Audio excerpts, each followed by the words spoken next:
తాకట్లో ఉన్న మీ బంగారాన్ని విడిపించి ఆ రోజు ఆన్లైన్ రేటుకి కొంటాం. Sharma gold company. ఈ సినిమాలో కాస్ట్ చేసింది చిరంజీవి గారా లేకపోతే డైరెక్టర్ గారా మిమ్మల్ని ఈ రోల్ కి హర్షవర్ధన్ అయితే బాగుంటుంది అని? నాకు దీని గురించి నేను అడగలేదు. బట్ నాకు తెలిసి డైరెక్టర్ గారి ఐడియా. మీ ఇద్దరు జర్నీ ఉందా బిఫోర్? అస్సలు లేదు ఫస్ట్ టైమా? అబ్సల్యూట్లీ. ఓకే. నాకేంటంటే రాజాది గ్రేట్ సినిమా తర్వాత నాకు అనిల్ గారు ఒక దగ్గర కనిపిస్తే నేను ఒకటే మాట్లాడా. అందాదున్నాను ఒక సినిమా వచ్చింది అంటే బ్లైండ్ దీని మీద చేశారు కదా, మీరు అది చేయండి బాగుంటుంది అని చెప్పాను అంతే. అదొక్కటే నాకు గుర్తు. మేము ఇద్దరు మాట్లాడుకున్నా. అతను డైరెక్టర్ అవ్వకముందు 2 సందర్భాల్లో నితిన్ గారి ఆఫీస్లో కలవటం, అక్కడ ఏదో ఒకసారి పలకరించుకోవడం జరిగింది. వాళ్ళ బాబాయ్ గారు అంటే ఆయన బాగా క్లోజ్. అరుణ్ ప్రసాద్ బుజ్జి గారు అంటారు కదా, ఆయన డైరెక్షన్లో సినిమాలో యాక్ట్ చేశా. ఫస్ట్ టైం నన్ను అబ్రాడ్ తీసుకెళ్ళింది ఆ సినిమా యాదవ్ అని, నవదీప్ హీరోగా ఆయన డైరెక్షన్లో. ఫస్ట్ టైం నేను థాయిలాండ్ వెళ్ళి, అంటే ఇంటర్నేషనల్ ట్రిప్ అది. ఆయనతో మంచి బాండ్, చాలా వండర్ఫుల్ పర్సన్ ఆయన, అసలు సూపర్ కూల్ అనమాట. సో ఆయన బంధువీన అని తెలిసిన తర్వాత ఇతని మీద ఒక చిన్న ఆయనది కొంచెం క్యారీ ఆన్ అవుతుంది కదా, అది అయ్యి తర్వాత ఇతను వర్క్ అది చూసి అదే చెప్తున్నా. సడన్ గా ఒక రోజు ఫోన్ చేసి భయ్యాల మీరు చెయ్యాలి ఇందులో ఆయన అడిగారు. 50-60 days ఉంటుంది, కొంచెం డేట్లో చూసుకోండి, ఇబ్బంది అయిపోకూడదు మనకి, పర్లేదా అంటే మేము తీరా మీరు ఓకే అనేసిన తర్వాత ఆ సినిమా ఉంది, ఇది ఉంది, అది ఉంది. లక్కీగా అన్నీ అప్పటికే అయినాయి. నేను చెప్పాను అలా కాదు, మీరు అడ్వాన్స్గా చెప్పేస్తే అన్ని బ్లాక్ చేసి పెట్టేసుకుంటాను, అదేం ప్రాబ్లం కాదు యూజువల్గా అది. సో యా, అక్కడి నుంచి వచ్చింది. సో అడ్వాన్స్ గా కొంచెం 60 రోజులు అన్నారు కాబట్టి కొంచెం రెమ్యునరేషన్ వైజ్ కూడా కొంచెం అన్ని బ్లాక్ చేసి పెట్టుకుంటాను అన్ని సరిగా ఉంటే. అంటే రెమ్యునరేషన్ గురించి నిజంగా ఆలోచించలేమండి. డైలీ ఎంత ఒక 2 lakhs తీసుకుంటారండి హర్ష గారు? అలాగ ఉండదు, అంటే ఫిక్స్ అని ఉండదు. తీసుకున్న రోజు బిఫోర్ అంటే ఇన్ని రోజులకి అంటే ఒక అమౌంట్ ఉంటుంది, ఇప్పుడు డే వైజ్ కదా అది డిపెండ్స్ అండి. 60-70 రోజులు డే వైజ్ ఎవరు నాకు తెలిసి ఆఫర్ ఇవ్వరు. సో దానికి ఏంటంటే ప్యాకేజ్ లో మాట్లాడుకున్నప్పుడు అదొకటి. డే వైజ్ మాట్లాడుకుని సినిమాకు ఒక 50 లక్షలు తీసుకొని ఉంటారా? లేదు, అంత ఇంకా తక్కువే. ఓకే, తక్కువ 40 లక్షలు. ఎంత ఓపెన్ గా చెప్పారు ఆయన కూడా. అంటే ఇది ఇందులో ఏం లేదు, అంటే వైటే కదా, ఏముంది అక్కడ. నేను అదే ఆలోచించి అది కాక ఒక రీజనల్ ఫిలిము 300+ కలెక్ట్ చేయడం అనేది కూడా చాలా గొప్ప విషయం అండి. 300 కోట్ల పైన కలెక్ట్ చేయడం అంటే ఆషామాషియా? అంటే దీనికి ఒకటి చెప్తాను Roshan. What you said is 200% right, undeniably దాన్ని మనం పక్కన పెట్టలేం. కానీ నేను చూసింది ఏంటంటే గొప్పగా చెప్పుకోదగింది. నాకున్న మెమరీ ప్రకారం, if I'm not wrong, subject to correction, 25 years back Indira cinema టైంలో, ఆ టైంలో ఊళ్ళల్లో టౌన్లో బస్సులు బుక్ చేసుకొని ట్రాక్టర్ల మీద, లారీల మీద జనం తరలి వచ్చి థియేటర్లకు వెళ్ళి సినిమాలు చూడటం అనేది నాకున్న మెమరీ అప్పుడే. నేను అప్పుడు మా ఊళ్ళో వెళ్ళి, మా ఊళ్ళో ఆ టౌన్స్లో అట్లా తిరిగినప్పుడు ఈ వైభవం కనిపించేది. తర్వాత అయిపోయింది.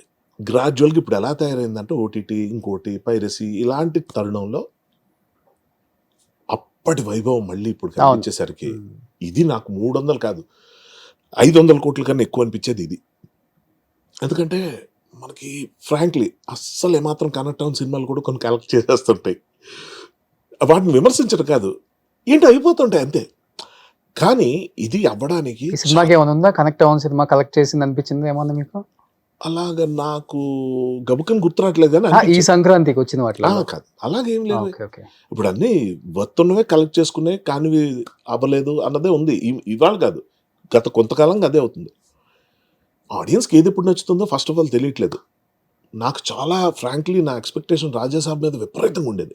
ట్రైలర్ చూసి ఇది కొట్టిందరా మామూలుగా ఉండదు అసలు.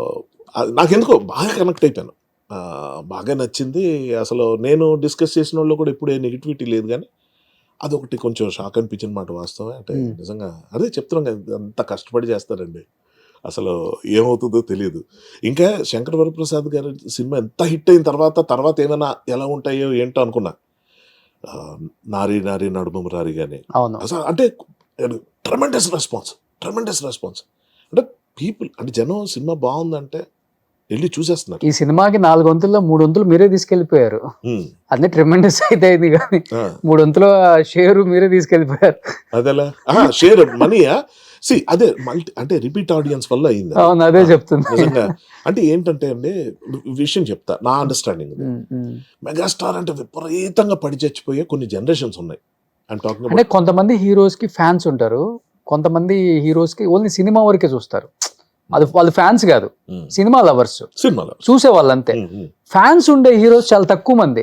చాలా మంది హీరోస్ ఇంకా భ్రమల్లో ఉన్నారో లేకపోతే మాకు ఫ్యాన్ ఫాలోయింగ్ ఎక్కువ ఉంది అనుకుంటారో, అంటే ఆ సినిమా కలెక్షన్స్ చూసి. అది సినిమా ఫ్యాన్స్ కాదు వాళ్ళు. Only hero fans. హీరోకు ఉండే ఫ్యాన్స్ వేరు అసలు.